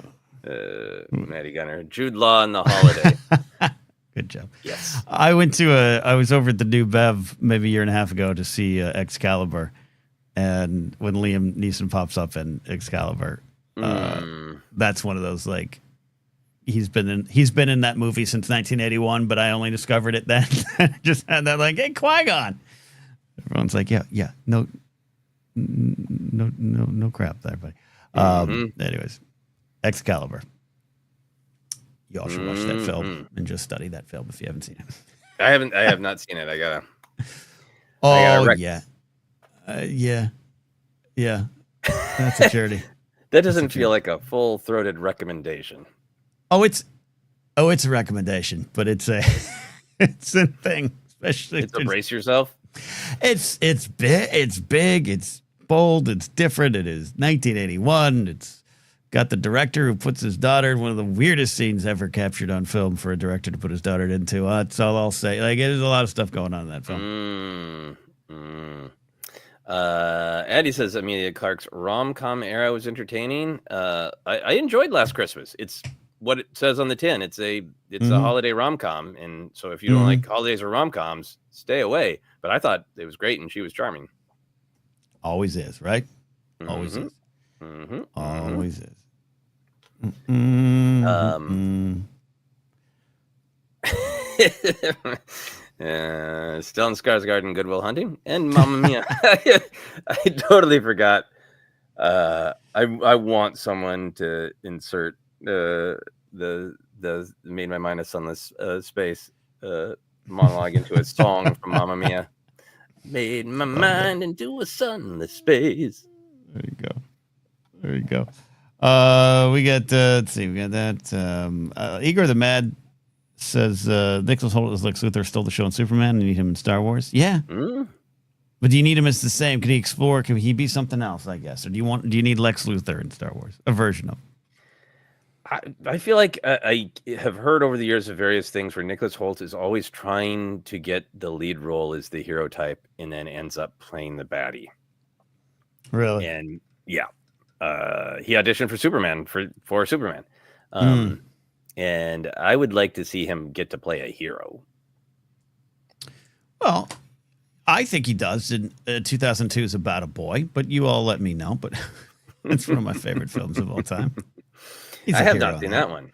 It's a great film. Oh my God. It's based on one of my favorite books too, but he's great. That's his first film, I believe.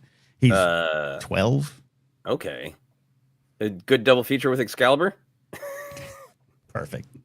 Okay. You're going to need the emotional cleansing of about a boy after Excalibur. About a boy and about a sword, right? Good. I like the Igor. I want Holt as a hardcore resistance fighter. But just like kind of how Mark Hamill wanted Luke Skywalker to be in Return of the Jedi, like just ripped and with a shaved head and a big skull and crossbones in his ear. That's what I want. I basically want Nicholas Hoult to be kind of look like one of his, his Fury Road character, right? But in Star Wars. That'd be great. That'd be great. Yeah. Got this kind super chat from Igor the Mad, inspired by reading Plato's Symposium. Ancient Greeks viewed hope as a thing between virtue and vice. Should Star Wars handle other cultural views of hope? I think that's a very interesting question. What are your thoughts, Ken? Again, we turn our eyes to Big Jim Mangold, who can go to the dawn of hope in Star Wars, the dawn of all that, and have people argue over how best to have hope and what hope truly means in Star Wars. I'll take it there. Yeah, I'm not going to claim to have read Plato's Symposium. I think I would be interested in something in Star Wars that explores, I think, the way our characters talk about the characters we know talk about hope. Like when Leia at the end of Rogue One says hope, it isn't like, and now everything's going to be bunnies and rainbows. It's now we have the tiniest sliver of a chance, and that's hope, and that's enough to keep fighting for, right? Yeah. It would be fun to see somebody explore the way I think hope gets abused. Is like, I've had people in my life, I tell them a problem, they're like, you know what? It'll all just work out. Like, I don't think we're hoping in the same way, because that's not like hope that leads me to actions and choices. It's a sit down and ignore it, and it'll be fine. And somebody using hope is almost more like, it's a reason I don't have to do anything. Would be interesting to see hope as a vice. And I'm living that right now since 2000. This year has not been personally for me a good year. It hasn't been for a lot of folks, but even then, that's me trying to I don't know, play unfair with myself on my situation. But yeah, I have a lot of I got some positive energy. I'm starting from I'm successful, so therefore other people will get on board with it. Like my do or do not. There is no try. But then also there's those days where I'm like, so I just sit around and wait then, right? It's all gonna work out, right? I just wait. I can play some Fortnite tonight, right? Because I just gotta wait for hope, right? Yep. Yeah. No, I think that's a very good exploration. It'd be a very fun thing to explore. Addie, talking about Nicholas Hoult. He was a good guy in X-Men and 8984M, saying he was a great Beast. Yes, I wish he would be the Beast that's in future things. He also played Tolkien. Yeah, I think Tolkien's a pretty good guy. I think I'm just responding to, I can't remember what else it is. I apologize, but there was some other bigger thing where he auditioned to be like the leading main hero guy of a big pop culture thing like Superman. So yeah, he could be a young Luke Skywalker. yeah. Obi-Wan Kenobi. Other stuff here. See, we got unfavored that. Igor the Med says it's been the summer of Superman. I've watched the classic films for the first time with friends. For the latest one, it was so great. That's good. Yeah, I cannot remember the last time I've seen 78 Superman. Definitely grew up with it. Definitely saw it. It's there. Yeah. I rewatched it a couple years ago. Sometimes Sarah and I travel back to the Midwest for holidays, and when we don't, on Christmas Eve, I really like to pick a tangentially related to the holidays film to watch. And one year we picked Superman 78, and it was great. It's a different pacing. But yeah, I think it still hits that beautiful theme and that feeling of that Christopher Reeve talks about in interviews of a friend, someone who is here to help. Yeah. Worth revisiting. Though Superman 3 still frightens me. That lady turning into a robot haunted my dreams. Superman 3 is great if you just accept it as a bonkers Silver Age film. Great. I saw that one at New Beverly with an audience. Great. Yeah. See it with an audience if you can. Yeah. MQ, Marco from Scotland. Sorry, Marco, not a call-in show today. Apologize. I think Gunn is maturing. He's had to make his best stuff yet. I would love him to be directing a Star Wars movie when he reaches his peak. I'm a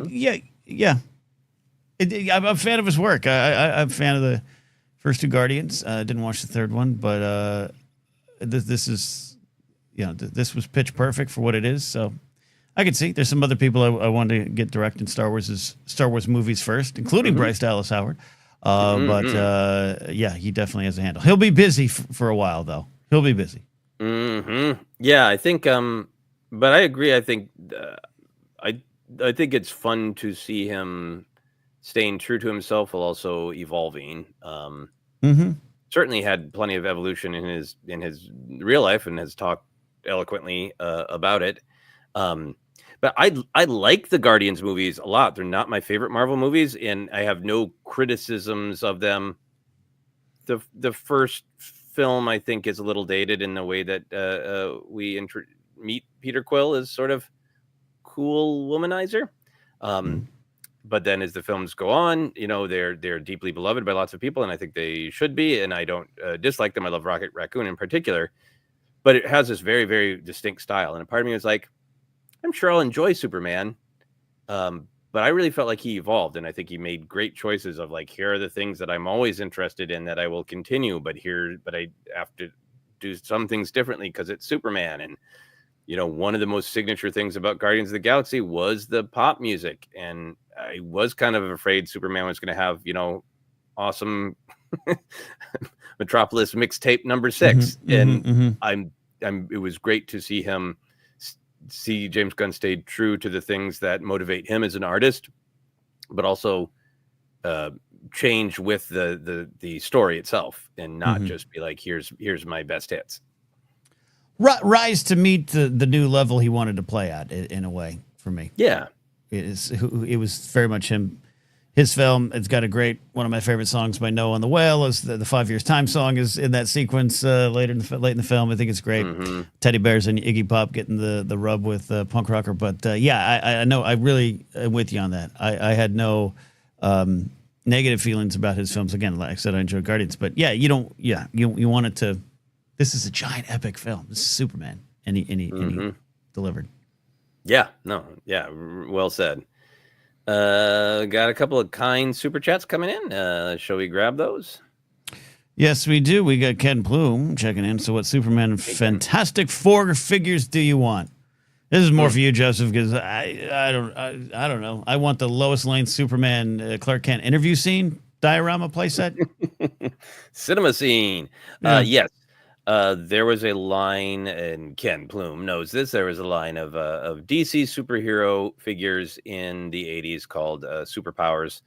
They've been doing a great continuation of the line with characters in that style, and they've been getting me. I've been trying not to collect too much, but I got a Bizarro Superman in the Superpowers style, and they have put out a Superman from Superman 2025.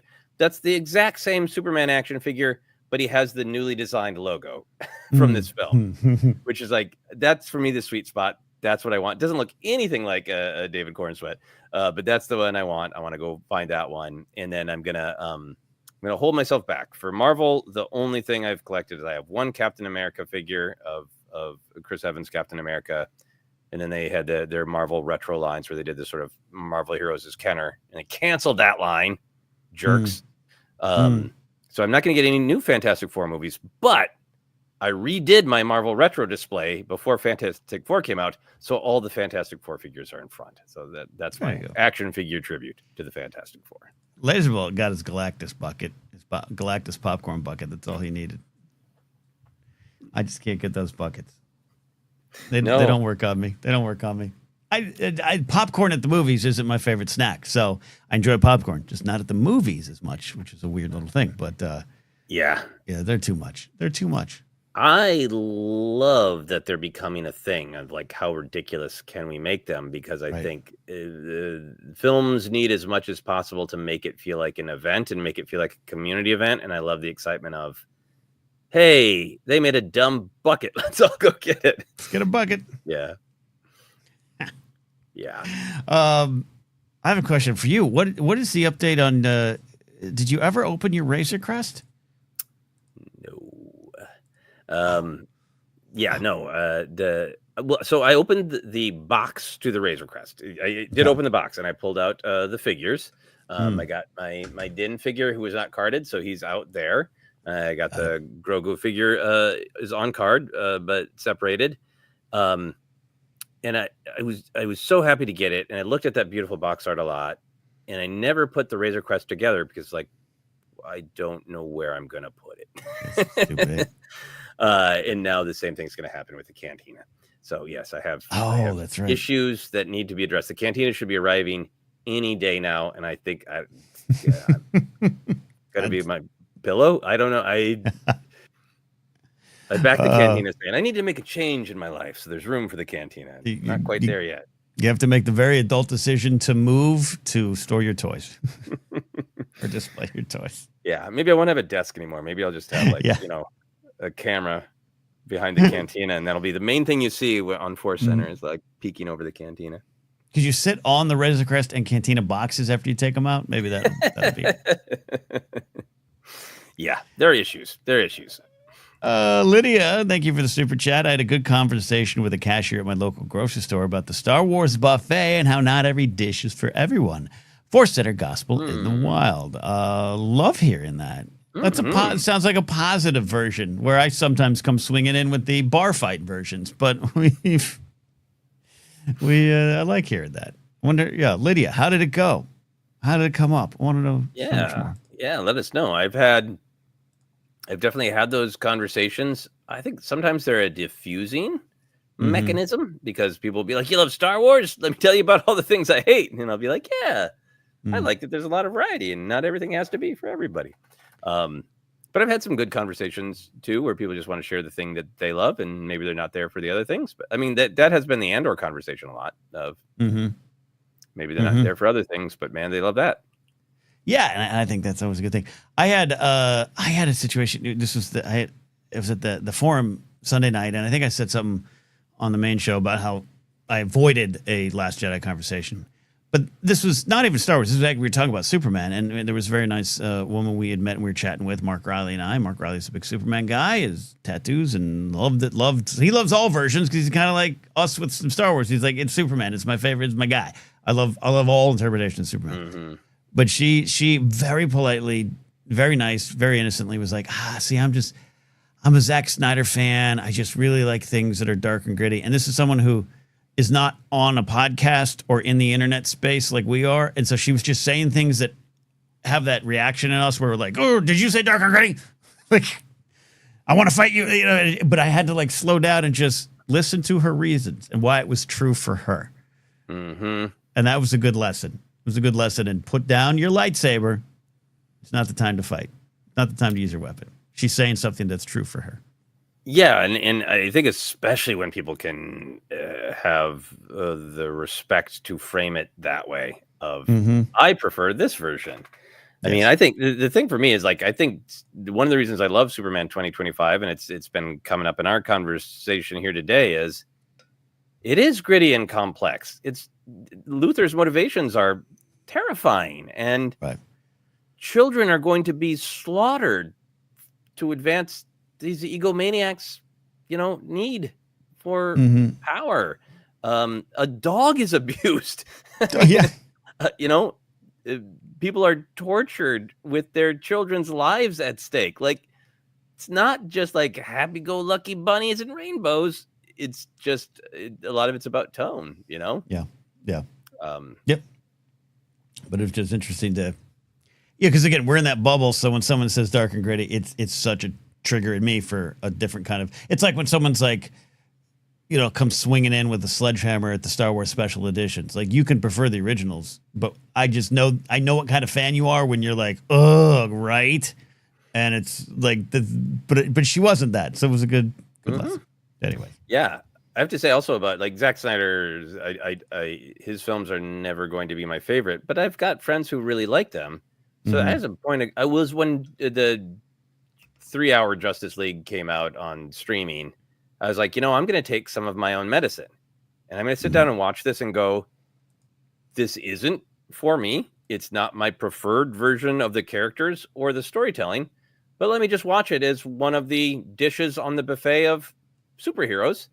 And I enjoyed it and appreciated it for what it was. It's sometimes like you ever go to like a friend's house and they made dinner and they put a bunch of crap on it that you hate. They're just like, but you know what? I'm going to try to eat it. I'm going to try to enjoy it. I'm going to be respectful. And it's about, This is our take on mashed potatoes. There's no potatoes. There's literally no potatoes in here. What are you doing? I just prefer dark and gritty mashed potatoes. Would you like a pizza? I'd love a pizza. Okay, we've got figs and basil on it. No, that's not a pizza. That's not a pizza. Says the guy who loves pineapple and Canadian bacon on pizza. That's not a pizza. I think we got a follow-up here from Lydia saying yes. The conversation was good. He was receptive, although he did express how tired he is of Grogu. LOL. Well, He loves Skeleton uh-oh. Crew. Yeah, is there going to that's be good. a Grogu backlash? Is summer 2026 going to be actually, we're done with cute things? I sometimes think about that. That's why I wonder, we've seen a little bit of the clips, right? Convention stuff and everything. Grogu looks like Grogu. I was kind of hoping for a little wispy 7th grade mustache Grogu with a couple words coming. That'll be a different version. But I don't know. Yeah. Mm-hmm. Yeah. A lot of great discussion of what it means to be dark and gritty in cinema and mashed potatoes. I don't even know what that could be. Mold. Yeah, I don't know if we want to go down the whole dark and gritty. Well, that was part of my reaction to this wonderful woman was like, we are in that war often weekly, so not here with Force Center, but like that is like, it's a gut reaction to me to be like, God damn it, let me tell you, dark and gritty is horrible. But it was like she just was like she'd never heard that on a podcast before, Yeah. I think for me, it's just like we've talked about this before. It's like I grew up wanting dark and gritty in the 80s because a lot of the storytelling, like in sitcoms, was everything reset and nothing ever really mattered, and there was still a lot of kind of pressure lingering over culture to characters don't die and things should be happy and safe. So dark and gritty felt honest. And then I think as I got older, it kind of felt like something that our generation was clinging to, of like, unless it's moody blue lighting and everybody's upset, it's not real. And so I think the journey I went on with my generation is like, I still like that. I still like Tim Burton aesthetics, and I still like some things that are, man, this is heavy and it's got this very goth aesthetic and all that. But I think there's a sort of a kickback to everything needs to be that way for me. And it becomes, you and I have discussed this, and you've said some wonderful things on it too, but it does become a bit of a genre bash, right? Which is not ever the pieces of art that we're talking about, right? Like I think Lord of the Rings has some of that, where Jackson approached it in we took it serious, which kind of at times maybe hadn't been done before. But then that spins out to what you talk about, where like then it can only be serious. That's where the problem lies. But we've gone down that road before. But I did want to ask specifically about kind of the comparison to these films and Summer of '77. Obviously, lots of people going through a difficult time right now. In '77, same thing. There's a lot of upheaval in the world, a lot of cinema that was like, let's really have unflinching looks at hard topics. And Star Wars was not only a message of hope, it was sort of like a balm. Hey, remember movies being fun. Remember heroes ultimately making good choices. I think the desire for that balm that Star Wars had in '77 is clearly there in Superman and Fantastic Four coming out in 2025. But I guess my question for you, Ken, is how does that bit of hope in an otherwise difficult time, how does it stick with you? Like, how does there's messages of hope and visions of kind, sincere heroes in Superman and Fantastic Four actually help you? It reminds me that these are timeless stories, not necessarily talking about just the movies, but the themes behind them are timeless in a way, and that there have been horrible times before, and it's hard, and these are perhaps the most unprecedented of the unprecedented. But talking about the '70s, our buddy Ken Plume and I were having this discussion offline.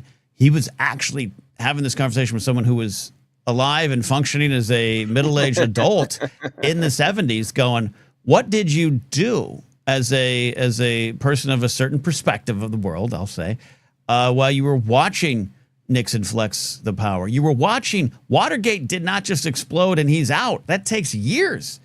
It's like a year before anyone goes, this doesn't seem right. He wins re-election. Everything going on with the war, the stuff at home, the gas prices, the gas shortage, all these things. It seems horrible. How did you get through it? Because we got through it. Now you can, now through the history the lens of history. We know the 80s weren't as, rocking as we wanted them to be, all that kind of stuff. But how did you get through them? And it's a reminder that we deal with this time and time again, and it doesn't get better at times. I know what we're in right now. It's every day I can, it's overwhelming to look at the news, but I do think just these simple acts of kindness, these simple connections, I do think you can change the world around you, and we all can work together for a better tomorrow. I really believe that. It's like Brennan says, it can be viewed as naive and cynical, or I can make the mistake, like you're warning about, of just going, and then that's all we have to do. I'm not even going to vote. It's going to all get better. But these films and these stories and Star Wars and going back to 77 and seeing how people reacted to this highly political story served up in a different way, served up in a, hey, it can get better kind of way. I think that is sometimes you just need these direct reminders. Mm-hmm. Yeah, I think both of them for me, I think just sometimes just seeing a story of hope makes you feel not alone in being hopeful. But also, as we've talked about a bunch, these aren't, both Superman and the characters of Fantastic Four live in complex worlds with complex choices, and they are racked. The conflicts of the film, the heart of the film, what makes the story go and what makes you care about what you're watching is all of those heroes being desperate not to fail in their desire to help people and in their desire to make the right choice. And I think as an adult, as a kid, you watch these movies and you're just like, I wish I had heat rays and I could stretch my arm for 2 blocks. Right. And as an adult, I think it gives me that sort of hope of like, I hope I can navigate the complexity of life as well as these characters who are trying so hard to do the right thing and navigate the complexities of life. So I think it's a sort of, there's I want to be more like the heroes that I had when I was a kid is very different, from the I want to be a hero that I have as an adult. But I think seeing good examples of it and reminded that you're not alone in navigating dark and gritty waters and trying to be the best version of yourself is it is very helpful to make you feel like you're not alone. And it inspires all these conversations where people talk about these things. Yeah. And yes, when you just look at the parade of horror on your phone, you can feel alone, right? Yes. And being reminded in any way that you're not, I think is valuable. Yeah, I appreciate, I always, Laserbolt's one of my favorites. Check out his YouTube channel if you want some of the most relaxing flight simulator videos around. He's also one of our older listeners, and Laserbolt wouldn't mind me saying that. He's got a wonderful salt and pepper face like we do, Joseph. Things are pretty tough right now, but it bothers me how people say things are never worse. I've lived through some times that were pretty freaking intense, and that isn't, and Laserbolt's not undercutting what we're going through now or contrast compare, but yet it is part of the ongoing cycle and battle, right? It is part of the, evil never disappears. We can defeat it in cycles, and we should continue to fight. But I see what Laserbolt says. I take hope out of that. If that makes sense, of not going, I'm glad they had shitty times back there too in the 70s, but you and I emerged from that time. I've said this story before. Things were so intense, whether or not you agree with it, biblically, but they were so intense. My dad wasn't going to sign me up for school because he was convinced Jesus was returning by 78, right? And guess what? He still thinks that's happening this year. So it's, and did he just confuse? He just confused that the Superman movie was coming out in 78. Maybe. And by the way, maybe I'm not here to say that's not happening. I'm just here to say it was so bad there. It was really intense. Hell, that's why Billy Joel wrote We Didn't Start the Fire. Because he was hearing younger people around him going, what happened back then? You didn't have anything. We have all the stuff going on now. And he's like, let me tell you what happened. Let me put it into song. By the way, I recommend the Billy Joel doc. Yeah, and I mean, growing up in the 80s, and we've talked about this before, there was a lot of feeling that we would not make it to adulthood, at nuclear war or the AIDS epidemic or razors in candy blades. And Alan Smithy talking about the satanic panic, either the Mhm. the people who believe in that would get you, or I grew up being afraid of like those satanic panic people who believe that are going to get me. Gonna I get like me. some pictures. They're going to come for me. Yeah. There was Yeah. so much fear. Yes.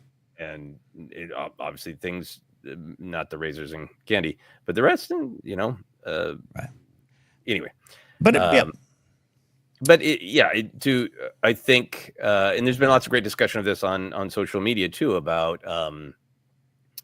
people forgetting history of like, yeah, the Millennium Bug might have actually been a problem, but people worked on it and fixed it. And like, yeah, the ozone layer hole was real and people worked on it and fixed it.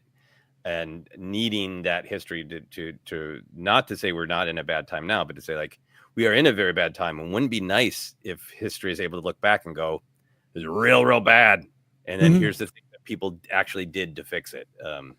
Yeah, it's a reminder to not be complacent. None of what I'm suggesting, and you and definitely Elizabeth, is to be complacent of we've been through this before. It's just been like no. It's kind of like almost like a calm down center, Qui-Gon yourself, focus determines reality kind of stuff of we can get through this because we have before. We had each other, as Lando tells Poe. Well, and that's one of the things that I really love about the Kenobi show. I mean, we can talk about budget and whether he should have left Tatooine and, blah, blah, blah. But like that is a story about a guy living through really bad times and figuring out a way to still be helpful, still be hopeful, still be true to himself and work toward making a difference. Yeah, indeed. One other question I wanted to ask you here, Ken, is kind of a bigger picture question. It relates to Superman and Fantastic Four in the way I feel about them. You and I and the whole pop culture talking world talk about all sorts of elements of films, plot and theme and box office. But I think one of the things we don't talk about as much is just how specific movies just feel a certain way. And sometimes nothing else feels like them. I think when people talk about the sort of the rarity of Star Wars, it was there's lots of things you can compare it to of Flash Gordon and Star Trek and whatever. But nothing else quite felt like a Star Wars film. There was nothing like it. I went to a midnight screening of Attack of the Clones in 2002, and I came home at like 3 a.m. and started rewatching Phantom Menace because nothing else quite feels exactly like those films. We have, hours of superhero films, but Superman unlocks something to me where it's like nothing else quite feels like this. And I got home and I just wanted to keep watching more of that Superman. Other things are close, but nothing's quite like it. Do you feel that way about certain films of like nothing else? You can come up with comparisons for individual ingredients, but nothing else feels exactly like this film. I mean, I guess that might be Star Wars for me. That is the thing that I frustrate people to no end. Where they're like, "Oh, you like X? You should probably watch this." I'm like, I like X. It feels that's not the site. I don't use that site anymore, but I like Star Wars. I gravitate towards that. So I get what you're saying. I think from a certain point of view, and for me, it's not just a branding talking point of mine where I say, yeah, I'm a superhero guy. I always say that as context. Yeah. I didn't grow up with that. So for me to be like, I saw the trailer and was like, oh, I want to see Superman. You just said at the top of the show, Ken, you went and saw 2 movies? You spent all day talking about how you don't go to the movies. I wanted to see it because it felt different in the trailer to me. It felt unique while also being of its time, or of its genre and of its brand. Yeah, Addie says that's how I felt about Thunderbolts.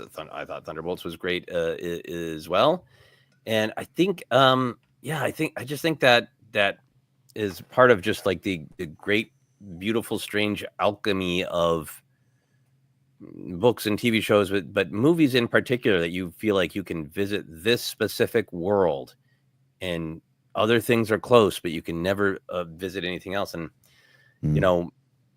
I think maybe that's a part of the conversation we've been having about Star Wars rarity of people feeling like, I've been in that world a lot. Nothing else Yeah. quite feels like Star Wars, but Mm-hmm. depending on how you feel, Yeah. now there's a lot of times that you can, in ways that you can visit that world and have that feeling. But I just think it's an important thing to not leave out of the pop culture conversation. That what the importance of just disappearing into a feeling or a mood. And I think both these films did that really well, the same way Star Wars does in Another Connection. Yeah, I think Dr. Addy said it right here. Barbie was singular, they'll attempt to replicate it, including a sequel with no one else involved, which is apparently happening. Classic. We're back to like Jaws 2 level sequel. Yep. Right? Yep. I saw that. I've seen that news headline a few times, and I'm like, I'm not there for that. Because Barbie, I just rewatched Barbie again. I just absolutely love that film. I agree with that. It's very, very singular. Lydia Osmo says Fifth Element is pretty singular for me. Yeah, I think it's a great singular is such a great way to simple way to say what I've been banging on about of films that are singular. Maddie has super chat here. Maddie Gunner says, what are the themes outside of hope would you like to see explored? For me, the theme of connection is an important one, be it through the Force or other. Themes. Trying to think of a good theme. The theme of resilience. It's hyper specific, but because of these unprecedented times, but a lot of what we're all going through, struggling to make our monthly nut. Shout out to South Park and another wonderful episode. I haven't been a South Park regular viewer since 1998, but I am right now. Just of how do how do we all rebound, rebuild? It is through community, it is through that. It is through hope, but resilience going forward. Yeah, I think I don't know if it's sort of it's a theme. I think the theme that there are a lot of people who wouldn't want Jedi to be Jedi,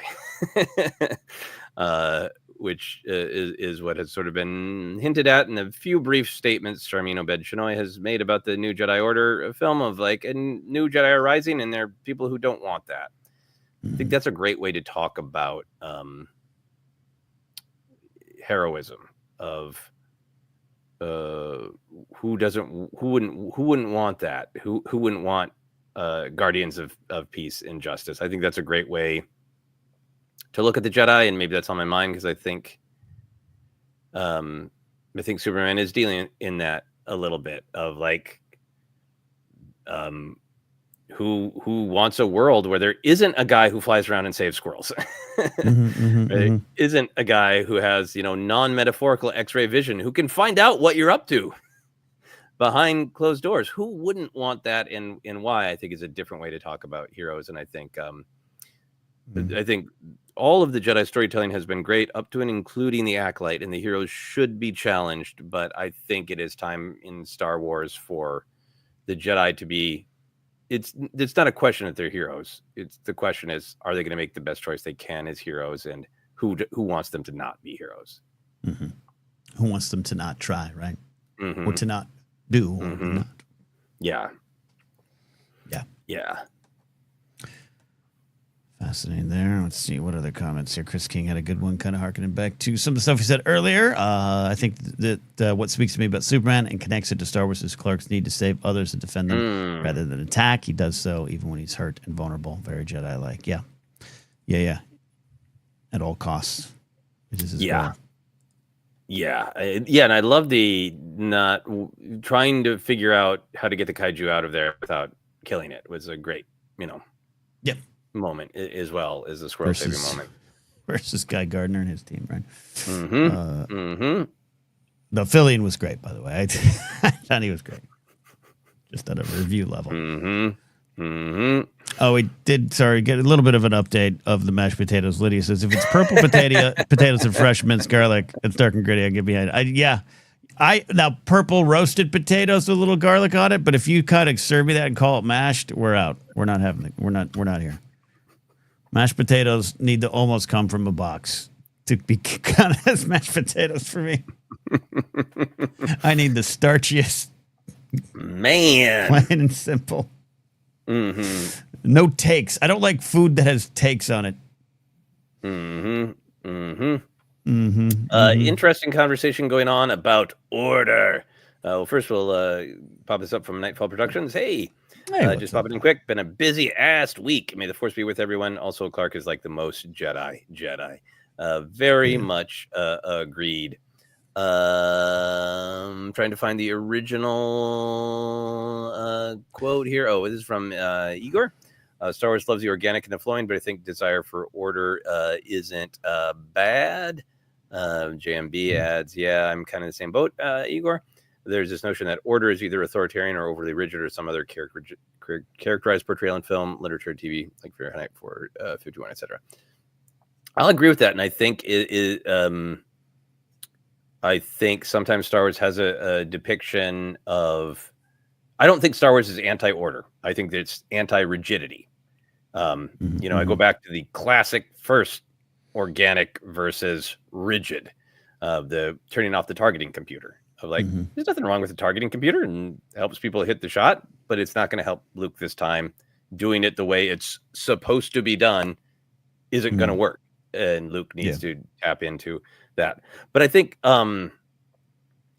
Lucas respects order a lot in organizational structure. I think that's why he has such a strong feeling that Jedi they are intuitive and organic, and they need to tap into that, but they also need to train and do the homework. I think that's why he went to Filoni and said, hey, great with the baby Yoda. Get him some training. It's a thing that's, comes up a lot. I think it's one of the good things about the Jedi Order of like, yes, you need to be in touch with your feelings. You need to be in touch with other beings in the Force itself, but also learn your defensive lightsaber stances or you're not going to be advanced, because it's practical, organized knowledge that you need. You got to make decisions somehow. It's not just like every Jedi everywhere going, what's the vibe? So we're going to have our council and try to make good decisions. And Lucas starts telling stories of rot within organizations. Right. But I think that there is a lot of, room for Star Wars storytelling. I would say like Padme and Leia and Mon Mothma are like three of the most organized fictional characters, right? Yeah. It's the way they deploy those skills in that structure. Yeah, it makes me think 25 years ago, I was having a conversation with a friend, and I was talking about something going on in the world. I was like, what do people want? Anarchy? You can't have anarchy. And my friend just goes, well, anarchy isn't the absence of rules. It's the absence of leaders. And I was like, no, I can't come back from that. All right, you won that round. Yeah. Any other thoughts on order? And yeah, the only order I want is on my potatoes, on my plate. I'm just gonna put some chocolate sauce on mashed potatoes and say dark. I mean that I might try. Yeah. No, great stuff. Great stuff diving in. Thank you all for going on this journey with us. Well, so those are most of the questions and topics that I wrote down to chat through, Ken, about Superman, Fantastic Four, and it's their connection to Star Wars. Do you have any other big picture thoughts? Just go see them if you have the chance, or watch them when they get out. Catch the vibe, man. I think it was great to see the summer. I know there was, the box office talk of the drop off in the second week, and and that's something we all should monitor if you're in the business. But if you out there, don't worry about those numbers. Get out there, see the films. Let's get ready. It's just around the corner. 2026. It's scary, but it's almost here. Mando and Grogu is going to be up soon, and I'm excited for that based on what we've seen this summer.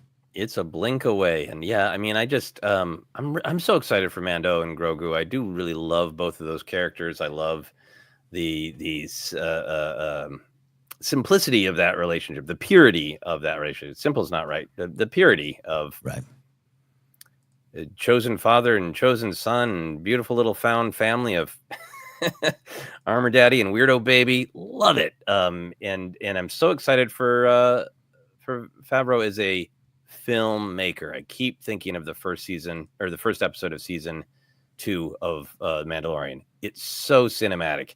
It's so deep, but that one episode is a great Star Wars movie. It's got heart, it's got comedy, it's got spectacle, and I'm so excited to see that on the big screen.